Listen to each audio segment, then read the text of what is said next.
Whalawhalahi atu, hane e tau wala tala tutupu ke lata mai a whiwhi nei. Whakamua kua lahe tupe tope ha koe taha e mawhweke malolo koe walu ne kua tupu ai ki Santa Cruz he atu Solomona ke he aho ua ke he whahita punei.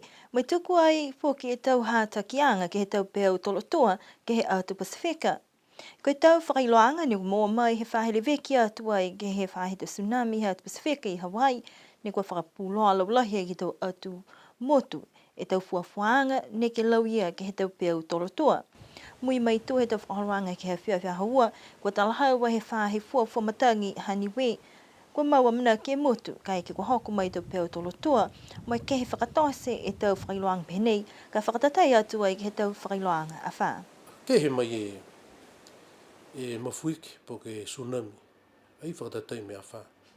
Koe tau whakailoanga ka moa ka pehe kua whai warning ni we ke lata mai tsunami, ai tātu e whakailoanga ne ke he Niue Disaster Council, po ke tahi alo tūru.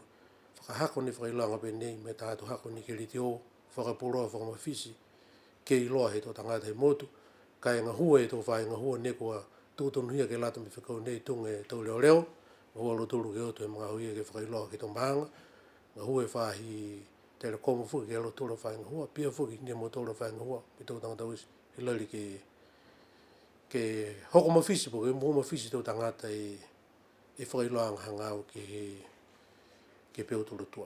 Talahaua e tasi kua holomita ke tau whakahoanga, ha kua kau whakalataha osi e tau whahi mo e tau la kehe kehe, kai pihia foki ha kua mawhisi e tau whakailoanga, puhala atu ai ke he leo taongo, tau milihila, mai whalu puhala foki. Kai whai mena ngai ni he talahaua ia ni kua lata ke whakaholo ki mua i mitaki. Koe ononanga ni ke he tau mga i mua kaha, tunga e whai onono i tuturu kei kaha, ke tau puhala whakalaulai. Whai mena ngai ni kua lata ke whakalaulahi atu kaha i tau whakailoanga pihia, tunga i tau puhala whakaonga i tau siren i kahane whakaonga i tunga i ko, ke kai ke kua whai leo pia kolongona, tau puhala e ke mawhisi ke iloa i tau tangata. Whita whoki mo tu tutore a mamana ki atu ke tau koropia e mga honei, puhala mai tau langa matai e mai motu ka New Zealand e tau kamari. Si haia ne whai ngahua ki ai matakau Disaster Council e mga honei, mai matakau whai ngahua mua mai whakawhanwhikau a tau motu, ke lata po ke hai whee tau koloa, wa lata tunu me tau motu. Whalu he tau puhala ko whita hana onu ki ai, whalu he tau puhala whoki, ko whita he whakatoka, ke hahai e tau whakamailonga, ke tuku ki lunga e tau pora tū, whakaingoa pehe kai tisi, koe tau escape route koha, ke tunga pehe harai ka horo ki ai, tāmena whoki no ko whita he whai whakatokanga whoki ai, ka ela tau se ia, ke whakatūtū e tau whakamailonga, tunga ke tau matawhanga, tunga awasere, tunga takawini toka lao le motu, ke pehe koe tau risk area e, ke ua watu tangata ki ai he tau mga aho kai ke ko mō i tau whakailanga pia. Koe tau wala tala whoki ni kua longona nā kaila mahino e katoa toa he tau tangata ni kua moli ati tau muhui ha koe le kua nei, ka kua longa e tau kaina ni kua malona, ke hea tumuti a Solomona. Ne talahaua he tasi whakauini ha kua nā kai hoku mai ha peo tolotua, ka koe hata kianga ni we ke kise ne ke whai peo tolotua. Pese ni kua nā kai whai peo tolotua, ni kua hoku mai ke motu, kua mahuinga ngaia ke mai long he tau tangata, e tau mena ni kua lata ke tause, kai aua ne ke nonofu ke whakatauri, po ke kise peo, kai maua manaki, si whanono ngai whoki ke tau whakailoanga. Kamata e tau uawhi hafu matolu, mai tau hiki kianga ke tau ngahua he whakatuwhanu, ke tau whakahaloanga whakatope mai whafo mai whalu whoki ni ke he motu. Koe tau manako he whakatuwhanu ke asiha ke tau ngahua ki whafo he whakatuwhanu, mai tau business koe ki sei follow tau tangata ngahua i whawhi whakatuwhanu, taki e follow tau whakaholoanga. Koe whakaholoanga EDF 10, koe whakaholoanga Lapa Siminikona, tau whale whakatuwhanu, koe whakaholoanga Palm 5, mai whalu whoki ni ua whiwhiri ai he whakatuwhanu, ke whakangahua lau tolu mai whafo. Pehe lirifu pale mia ka toke tālangi koe manako he whakatuwhanu ke langwatai atu ke he tau whahi ngahua, ke whakamuka he tau ngahua. Koe taha mena whoki ni kua ono ki ai ke taki he whalu tangata kua pulotu, ke whala tau whakaloanga e tau ngahua ke holo mitaki. Koe tau punga hua he mga hoi nei ke whakatuwhanu ne nā kaila moa, tā whiwhirianga ki ai, Pehe ofisa pulinga hua, koe ulu whakatūn hea ngotakolunga, ha kua liu hawhangi pihia, mo ita kita ki ai fuki, ke he whāhi leo leo, amana ki ke whakalaula he tau wala tāla nei ke tau ahi mua. Ko he tau whakakuanga ke whahi tapu nei, ne kua whakamtapatua i ke whalinga hua he whakatu whono, ke lata molo tō le tau tangata hua, ha koe mana koe whakatu whono. Koe tau sei e tau whakakuanga nei, ke lata molo tōru ne kua moa e tau koto whaanga, ke lata mo i tau whakahoroanga lalahi, poke koe tau project managers, ke mai longa e tau ngahua, ne kua lango kia i alu tōru, ne kua lahi e mahuinga. Mahuinga e tau whakakuanga e he tōre ahua e kua tau se mau tōru. Ke lo tōru ne kua whitai ngahua ki tau ngahola lahi. Ke mea ke lo tōru ke mai longa e tau kakano uho. Ne kua whakatakataka i whakamtaki tau ngahua lalahi. Mui tua whuki ni ke lo tōru ne kua whuaki me tau tupi. Ke la tau ngahola lahi ia ke aua ni ke maolea tau tupi ne whakaanga he wharu mga aho ka kua Whiliwea me whaura ngahua kua maolea tau whasiwasanga tupi. Si mga huia ka liu ki kumi atu whuki o lo tōru ni whuaki me tau tupi. So koe mga honi, koe whakaake o lo tōru, ke mea ke o lo tōru ke whakapapahi tau pohara ke tausa lo tōru ngahua lalai.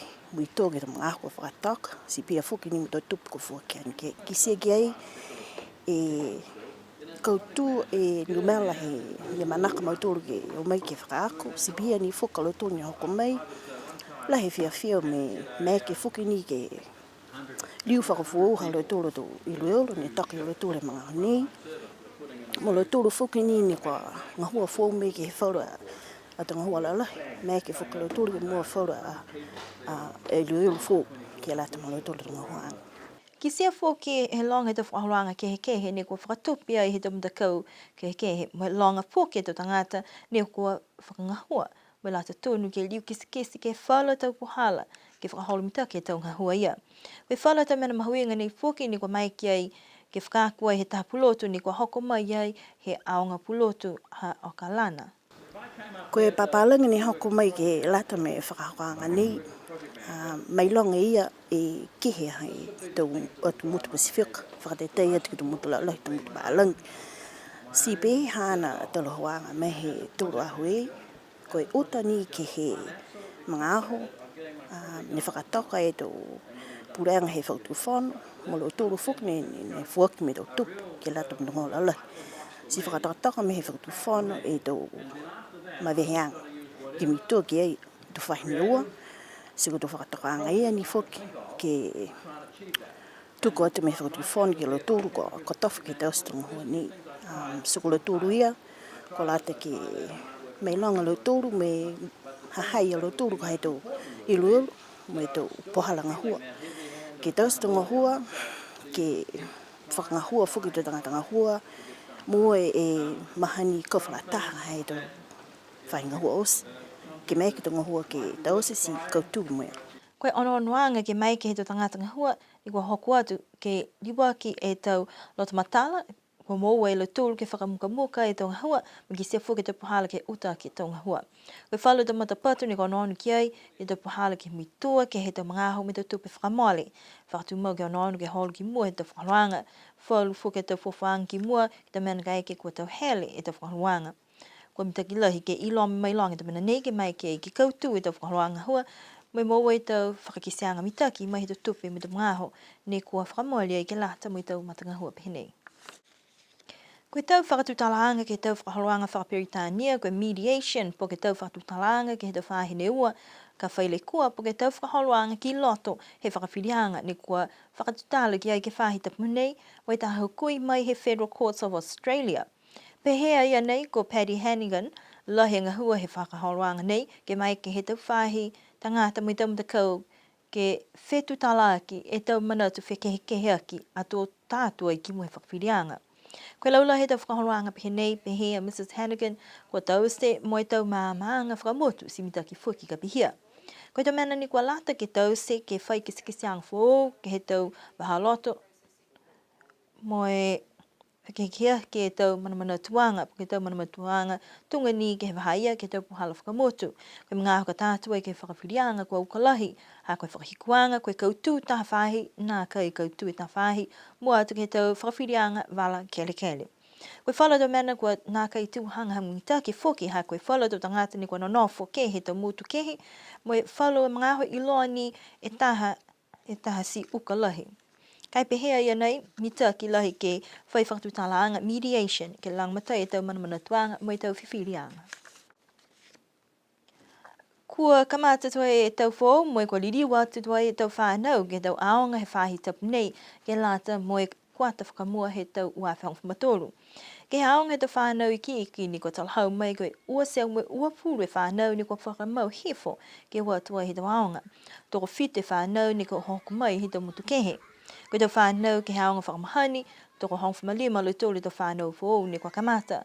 Ka kolau tolu ni kua amanaki po kua kamata ke uhifu atua i ke wahenga taha, koe toko hong whulmataha. Ni talhau bai whoki he uru aonga ko itsi tuitonga, kua whiawhia whoki ha kua tahe whiaonga whou halo tolu, amanaki whoki ke taha whoki tangata whou, ke leweki atu ke te whanua he aonga. Moe taha ngai a whoki punga hua whiaonga, ni kua nā kaila whai tangata kua maua ke he mga honei.